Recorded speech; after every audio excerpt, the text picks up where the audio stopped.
Salam alaikum wa rahmatullah. Aujourd'hui, on va étudier ensemble le verset 214 de la sourate Al-Baqarah, où Allah subhanahu wa ta'ala dit « Espérez-vous accéder au paradis sans avoir été éprouvés comme l'ont été ceux qui vous ont précédés? Ils ont connu des malheurs et des calamités.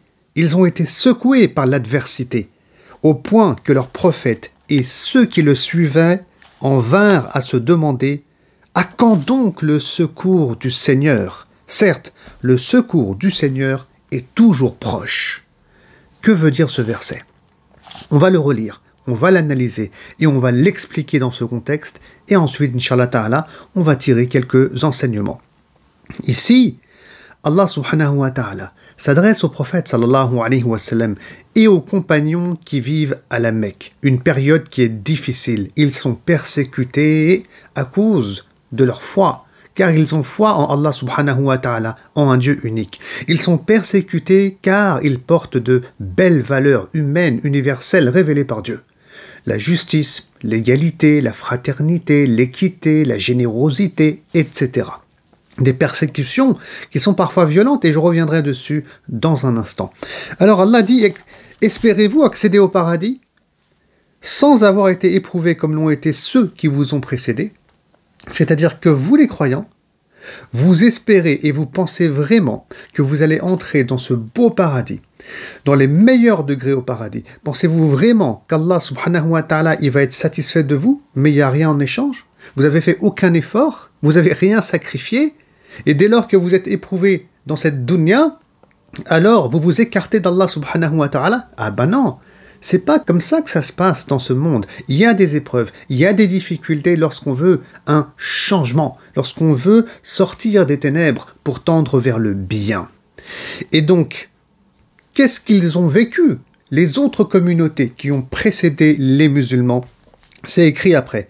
Ils ont connu des malheurs et des calamités. Les mots utilisés par Allah subhanahu wa ta'ala sont al-ba'sa ou wad-darra. Alors, al-ba'sa, c'est la pauvreté et le dénuement. Et al-darra, c'est la maladie. Donc ici, par rapport à la pauvreté et le dénuement, il y a des compagnons qui sont passés par cette phase durant la période de persécution à la Mecque. On peut citer par exemple le célèbre compagnon Mus'ab ibn Umayr, qui était un jeune homme riche, élégant, très beau, qui avait un certain style raffiné, qui vivait à la Mecque.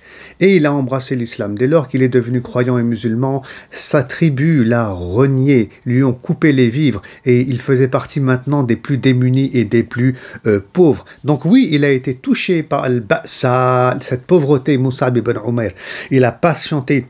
Il a continué dans la dynamique du Coran et il est mort lors de la bataille d'Uhud. Et c'est le prophète sallallahu alayhi wa sallam qui priera sur lui. C'est le prophète sallallahu alayhi wa sallam qui l'enterrera et qui versera même des larmes de compassion pour lui.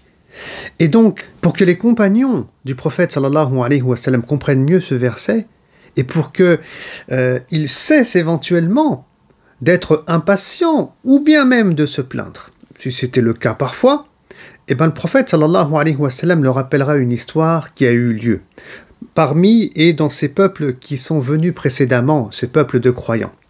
Il dira que fut un temps, il y avait des gens qui étaient tellement hostiles à Dieu qu'ils enterraient parfois les croyants avec une partie du corps qui sortait du sol et ensuite ils étaient sciés en deux. Alors que les compagnons à la Mecque, ils vivaient pas ce genre d'épreuve. Certes, ils étaient persécutés, ils étaient fouettés, ils étaient allongés face au soleil et accrochés à des pics parfois. On mettait du charbon sur leur crâne, mais ils n'étaient pas sciés carrément. Et donc il y a quand même une différence entre les deux situations. Et c'est pour ça que nous, en tant que musulmans, et ça je vais venir après, Inch'Allah Ta'ala, en France, il faut aussi qu'on cesse de se plaindre, il faut aussi qu'on soit patient, parce que quand on voit comment les communautés précédentes, elles ont vécu, comment elles ont souffert dans la voie d'Allah subhanahu wa ta'ala pour accéder au meilleur degré au paradis, quand on voit comment les compagnons, eux aussi, ont souffert, alors nous, alhamdulillah, c'est absolument rien. Et puis nous aussi, il faut qu'on arrive à patienter, bien entendu. Et nous aussi, si on souhaite accéder au paradis, il y aura cette pauvreté, et puis il y aura ces maladies, ces persécutions qui viendront à nous toucher dans ce bas monde. Il y a un autre verset qui va un peu dans le même sens que celui-ci, qui est révélé à la même époque. Ce sont les versets 1 à 3 de la sourate L'araignée, où Allah subhanahu wa ta'ala dit « Est-ce que les gens pensent qu'on les laissera dire « Nous croyons » sans les éprouver? Certes, nous avons éprouvé ceux qui ont vécu avant eux. Certes, Dieu connaît ceux qui disent la vérité et ceux qui mentent. » Ça va dans le même sens. Il ne s'agit pas de dire on a la foi, alhamdulillah, moi je crois en Allah, ouais, ça c'est ce que tu dis, c'est ce que tu prétends, mais ça se voit, ça se remarque dans le monde céleste, dès lors qu'on est éprouvé par une maladie, par des persécutions ou par quoi que ce soit dans cette dunya. Et c'est notre patience, notre obéissance dans la voie de Dieu qui fera qu'on aura une belle place au paradis, Inch'Allah. Et Allah dit, Dieu connaît ceux qui disent la vérité et ceux qui mentent. Ouais, c'est comme ça. Ceux qui mentent, c'est ceux qui disent qu'ils ont la foi, qu'ils sont croyants, qu'ils sont musulmans, qu'ils ont des principes, mais ça ne se voit pas à travers les actes du quotidien. Et ceux qui disent la vérité, eh ben, toute cette moralité et tout ce bon comportement se remarque au sein de la société et dans ce bas monde, dans les familles, partout où on puisse se trouver. Eux, c'est la vérité, parce que ce que dit la langue est prouvé par les actes. Et donc, on doit vraiment apprendre à cesser de se plaindre. Un des problèmes que nous avons, nous les musulmans, en France, on se plaint énormément et on manque de patience et on est toujours en train de rebondir sur l'actualité, sur les attaques contre les musulmans, quand il y a de l'islamophobie, quand il y a, on dit islamophobie ou acte anti-musulman. En réalité, peu importe, le résultat il est là, il est le même et c'est ça qui va m'intéresser, la réalité et non pas les termes qui sont utilisés. Et donc tout ça, c'est vraiment un problème. Toujours en train de pleurer, de se plaindre, on n'est pas content, on n'est pas heureux, on est persécuté. Je dis pas que tous les musulmans sont ainsi, mais c'est pas la voie des sahaba, c'est pas la voie des croyants. Eux, ils avaient une dignité. Eux, ils ont appris à souffrir, ils ont appris à patienter. Parfois même, ils étaient au plus haut degré de la patience. En islam, ça s'appelle sabrun jamil. C'est la patience de Ya'qub. Allah subhanahu wa ta'ala en parle dans la sourate 12, donc la sourate Joseph. Et Sabrun Jamil, la belle patience, c'est la patience sans plainte. C'est vers ça qu'on doit tendre en tant que croyant.